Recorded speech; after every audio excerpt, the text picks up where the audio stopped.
আসসালামু আলাইকুম ওয়া রাহমাতুল্লাহি ওয়া বারাকাতুহু। আলহামদুলিল্লাহি রাব্বিল আলামিন ওয়া সলাতু ওয়া সালামু আলা রাসূলিল কারীম, আম্মা বাদ।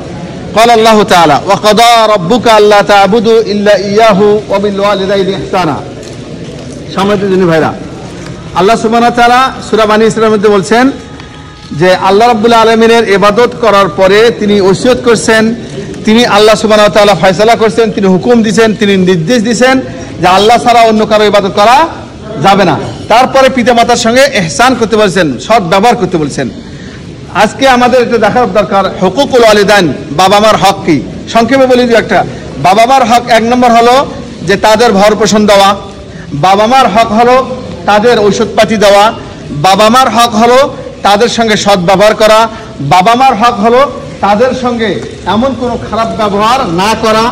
বাবা মার যেটা হক, যদি তারা মারা যায় তাদের জন্য রব্বের হামহুমা কামা রাব্বায়ানি সগীরা বলে দোয়া করা। দিনী ভাই, এই জিনিসটা আমরা আপনাদের বলতে চাই।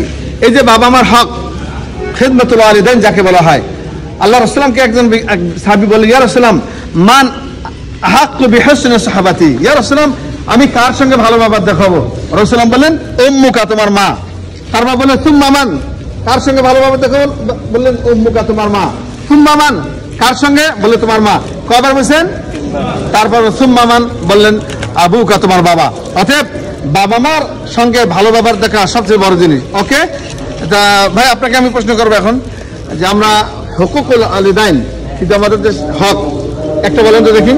পিতামাতাদের হক, পিতামাতাদেরকে খেদমত করতে হইব। আরবি দি খেদমা, খেদমা ওয়ালিদাইন। হ্যাঁ, বাদাইন দিন পিতামাতার ওষুধ দাওয়া খিলাইতে হইব। তারা সেরা দাওয়া লিল ওয়ালিদাইন মুমতাজ মুমতাজ। সুম্মা আখলাক তাইয়্যিবা। জাযাকাল্লাহু খাইর, বারাকাল্লাহু ফিক। আসসালামু আলাইকুম ওয়া রাহমাতুল্লাহি ওয়া বারাকাতুহু।